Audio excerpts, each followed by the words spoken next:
Thank you, Mr. Williams. Good afternoon. Greetings to all. Those who are joining us via internet, watching your televisions, and listening to your radios. Today, we bring you the NEOC Daily Situation Report for Wednesday, 30th April. 311 would have processed a total of 20 calls, 17 on St. Kitts, 3 on Nevis. 911, 64 calls, 32 for police matters, 4 EMS matters, and 28 for general information.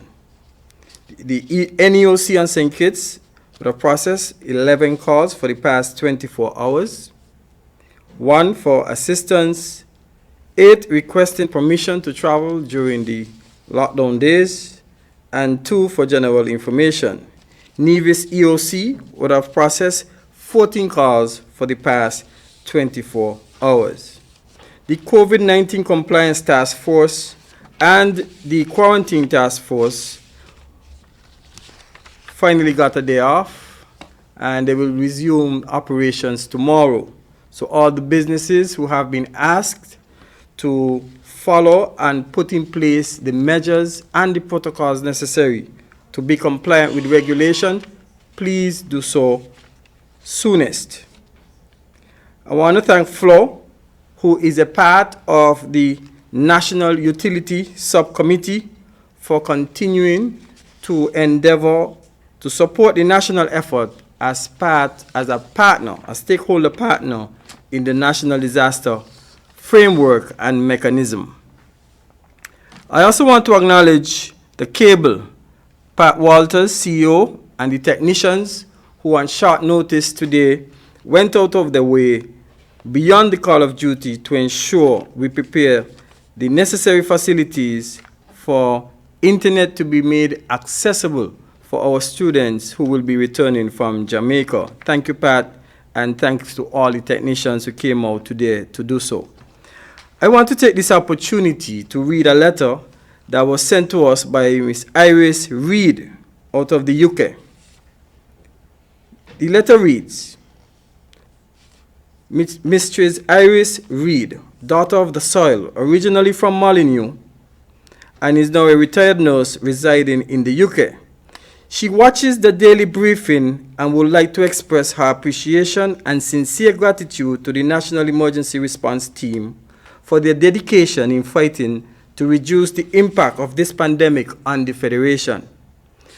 Mistress Reid would like to make a donation of 3,000 EC dollars to the Ministry of Health to be used towards procuring resources for the cause, such as PPE and test kits. May God protect one and all in this our land of beauty.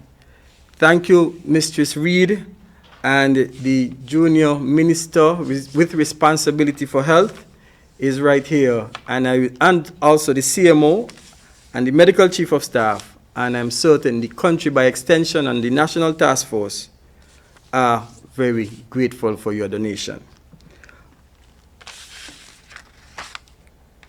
We also want to acknowledge Domino's Pizza, and this comes from the St. Kitts Nurses Association, who would like to extend their gratitude to Domino's for their donation of pizza to the nurses of the various nursing institutions around the island, to include Paxson, Mary Charles, and the Cardium Home. Once again, we say thank you for their kind support to the nurses of St. Kitts, especially during these crucial times. Sincerely, Amarose Francis, Vice President, St. Kitts Nursing Association.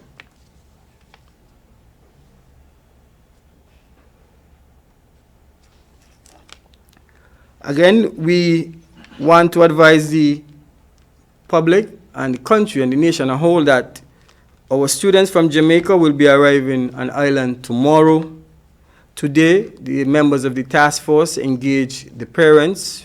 We met with them in 2 groups, one at 9:15 thereabouts, and the other one about 10:30 this morning.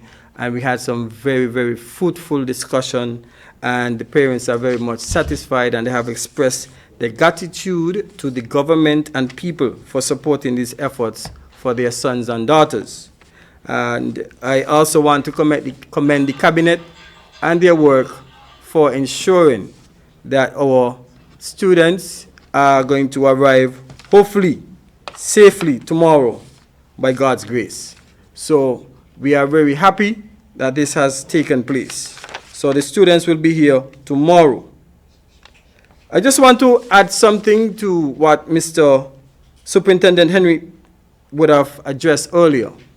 We've met with the Honorable Minister with responsibility for transportation, the permanent secretary within that ministry, the 3 buses association, the taxi association, and we all agreed on the way forward for these buses.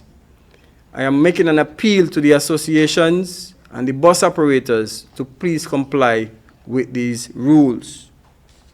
I want to thank everybody for their continued support, and we do hope that going forward we can be making more and more progress as we fight this COVID-19 pandemic. Thank you, Mr. Williams, and I do look forward for questions and answers.